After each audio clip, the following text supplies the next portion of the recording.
I'm currently in a series called The Great Outdoors, which has gone out last week, the first episode. You suit a cagoule, I think. Do you like Oh, the cagoule? yes. I have to say, the cagoule I wear in it, I was a little bit thinking, oh gosh, I'm going to be really hot. It was fantastic. It was made of breathable fabric, and I can only highly recommend it. It was cool in the heat and warm in the cold, so I was very pleased with it.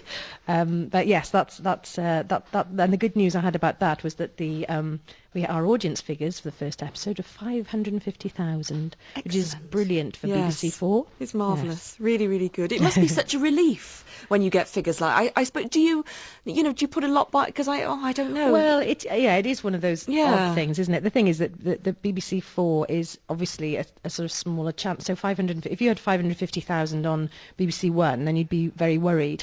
Yeah. But I think on BBC Four it's considered very high, so it's all sort of relative, I suppose. It's just nice to know somebody's watching you. Yeah, of course it is. So tell us a bit about The Great Outdoors. Well, it's a series that is literally is filmed all outdoors, and it's about a rambling club based in Buckinghamshire, and it's got 7 members, and it's about to sort of die out really unless they can recruit new members. So I am one of the new members that comes along on the first walk, which was last week's episode, and it's really about how within any organisation you always have conflicts and people who don't get on, people who do get on, and it's like a sort of a microcosm of any big organisation really, only set in the context of a walking club. So it's good fun, and it's the thing was that because it was kind of quite sort of low budget and it was all filmed outdoors, we were terrified about the weather, as you can imagine, because we couldn't go, oh well, it doesn't matter about the thunderstorm, we'll go and do that scene inside the house, because there weren't any scenes inside the house. And the thing that I enjoyed most is that I got to see countryside that I have not seen before, and I felt a little bit ashamed of myself that I wasn't kind of like a bit more like Derek Brockway going out and walking the land, you know. You're the first person I've ever heard who says they want to be a little bit more like Derek Brockway. We've got a clip, Ruth, of The Great Outdoors. I want to play it. You play Christine. Here she is. That's right.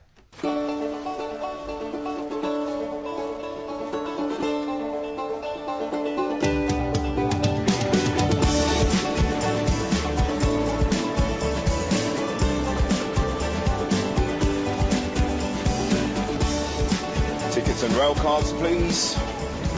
I'll bet a lot of people get caught out when you ask that question. They have to fish around for ages in their pockets because they can't remember where they put their ticket. Yeah. Not me. I always know exactly where my ticket is because I have a special pocket for it, and it's the only thing I use the pocket for. Going rambling, are you? No, I'm going walking. Rambling suggests aimlessly wandering, whereas I always know exactly where I'm going. A bit like this train. And I'll be walking with my friends. I haven't met them yet. I've just moved to the area, and joining a walking club is one of the best ways to meet new people. I read it on 14 different websites. Well, have fun. I've also got a special pocket for my polo mints. Do you want to guess which one it is? It's good, isn't it? Very funny, very good. I think we've all been sat by someone like that on the train, haven't we? Yeah. It was quite scary doing that as well, because we only had the train for a limited amount of time. So I was terrified of getting my lines right, because you couldn't really stop and start again. No. So when you film on a train, something like that, do you have to? Does the film crew hire the train, or are you on a normal train that's actually going somewhere? Well, actually, our company Tidy made a drama last year that was filmed on a train, and we had to called Ara Tracks for S4C, and it was quite an achievement actually. We did have to hire a train for a day and just go back up and down.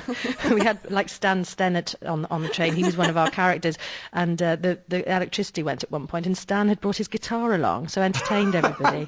So I think if you're filming on a train, always take Stan Stennett with you. That's the answer. It must be interesting, Ruth, because the first time we met, you were doing Fat Friends, and you were just one of the cast members there, looking for the next gig. Yes. And then Gavin and Stacey happens, and the world turns upside down. But how do you decide what to do next? Well, I think from an acting point of view, it's about always trying to do characters that are are different. I mean, you can't be completely you're always going to have an element of yourself in a character anyway. You can't completely change yourself, but it's quite nice to have something that appeals. And with me, the sort of the latest stage really has been forming this production company with my husband, and we're just really enjoying sort of that aspect of things now, of creating our own stuff and seeing that on telly. So we were kind of involved a bit in the great outdoors, and we've got a series coming up in January which we've created called Stella, which is going to go out on Sky. Tell us about that. Did you write that, Ruth? Yes. Well, David and I came up with the idea, and it was a 10-part. It's a 10-part series. It's a comedy drama, and it's about a 40-something mum living in the valleys, and I kind of just wanted. I just love characters, really. I suppose I'm interested in character-driven comedy rather than sort of plot-driven comedy. So I came up with the first episode. I wrote that, and then came up with I worked with a guy called Rob Gittins and with David, and we came up with the whole the outlines for the rest of the series, and then we've got other writers involved, and yes, so hopefully come, I think, January, February, we'll be filming 10 episodes. It's interesting that you've written it, I suppose, in this sense with Gavin and Stacey as well, and I suppose to the Great Outdoors, that you're involved very much in the process, the writing, and then you star in them as well. Is that unusual, or is that sometimes different? You know, because you can't turn around and say, actually, this script is rubbish. Where's the writer? Bring them in. It's great in the sense that you get more control, and so you do. I think you get a sense. The good thing about being an actor and a writer is with dialogue, you get to know what sounds right and how you say lines. So I suppose the control thing is the great thing, but you also feel very vulnerable because you're responsible on 2 counts, and you can't go and blame the writer or the director or anything, because you've kind of been responsible for it. But it's really enjoyable. You know, the Aratrax one-off that I mentioned earlier, that was great fun to do as well, because of it being in Welsh and English. And actually S4C were very brave in trying out this sort of new idea that sort of encapsulated the Welsh language and the English language in the same drama. Yeah, so exactly. It's really interesting. I suppose in real life that's how life is, isn't it? Yes, exactly. Exactly. Yeah. So these are all characters that we might recognise from our own lives, but Hattie Jakes is someone we remember very well. and very fondly. And you've got the role. Well, the thing is about Hattie Jakes, this is again another BBC 4 drama that it was made by a company called Angel Eye up in Glasgow, and it's about a specific time in Hattie Jakes' life in 1963, and it's coming out later in the year. The thing is that it's about with playing something like that, you kind of see a lot of people under 40 don't even know who Hattie Jakes is. You know, you say to younger people, like even people that were working on when we were filming it, the younger end, yes. They didn't know who she was. So you kind of think of her, I think of her as a bit of a legend, but not everybody does. So what you have to then do is treat it like a drama in its own right. And so I haven't in any way tried to do an impression of Hattie Jakes. Do you know what I mean? Because I think in some ways, if you think about it, her public face was very much what you saw in the Carry On films. So the film is very much about her private life. So and who knows what she was like in her private life. So yeah, we'll see what happens. It's coming out later this year, and well, fingers crossed people will like it. When you perform in these plays and dramas, do you actually get to see the finished product before the rest of us see them on the TV, or do you have to sit down and watch them on the sofa like the rest of us? It depends, really. I mean, with the Great Outdoors, because Tidy was involved in making it a bit, we got to see it a little bit beforehand and give comments on it and things. And with Hattie, I have seen it, because you have to go in and do this thing called an additional dialogue recording, which is where you go in and you have to record bits that they didn't quite get right in the sound when they did it the first time round.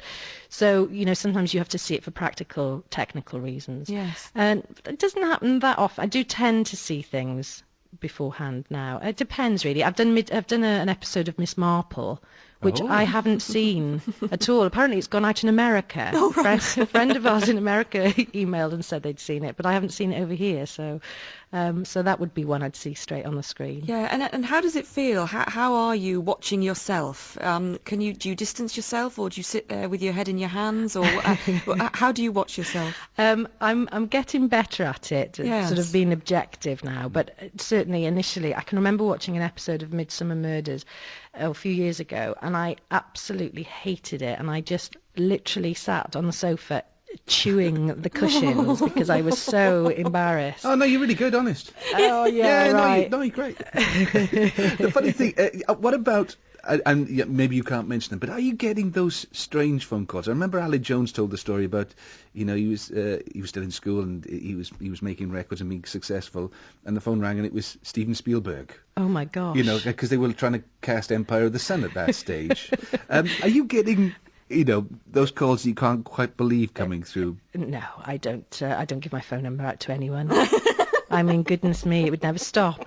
No, I haven't. Because I haven't actually. Mr. Corden gets all these phone calls. Yes. Oh, he's making that up. He doesn't really. James, he's really good at all that. He's quite into the sort of the celebrity lifestyle, and he handles it very, very well. He kind of doesn't mind people coming up to him and all that kind of thing. I always still find it a little bit confusing when I'm doing my shopping in the supermarket and people come up to me like they're my new best friend, because I can't get my head around it somehow, because I'm just doing my shopping. Yes. Do you know what I mean? Yeah. So I think you have to kind of decide which way. Larry Lamb is very good at embracing that as well, the celebrity thing. And I think it just depends on you as a person, really, and how good you are at handling it. I don't know if I'm And do that people good. approach you as Ruth, or do they approach you thinking they're talking to Nessa or Christine or any of the other characters?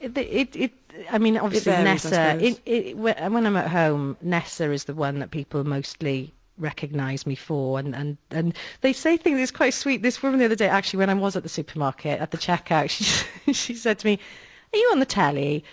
I said yes. She went, "Oh, you look a lot thinner in real life." And you kind of think it's a bit of a backhanded compliment, now, isn't it? You never know quite how to take them. I used to No. get that. People say, "You're much better looking in real life than you look on the telly." Oh, thanks for that. Ruth, where will it end? I mean, is it going? Are you tempted to move across, because the whole thing about Gavin Stacey maybe being made in America and all of that? Is that where life might take you, or? No, I don't think I'm terribly ambitious, to be honest with you. I don't. Look, if somebody offered me a part in something in the States, I would, and it was a couple of months or whatever, then I would probably go over and do it. But it's not something I'm looking for, and I certainly wouldn't want to move out there, because I like living in Britain. So I just don't think I would enjoy it. I'm a bit of a home bird, I suppose. I want to carry on. I'm really enjoying having a company that's making stuff. I'm enjoying that very, very much, and so hopefully that's going to continue. And just to enjoy playing parts that are interesting and challenging, and carry on that way. I've been very lucky. I've no doubts about that, and I'm very, very grateful.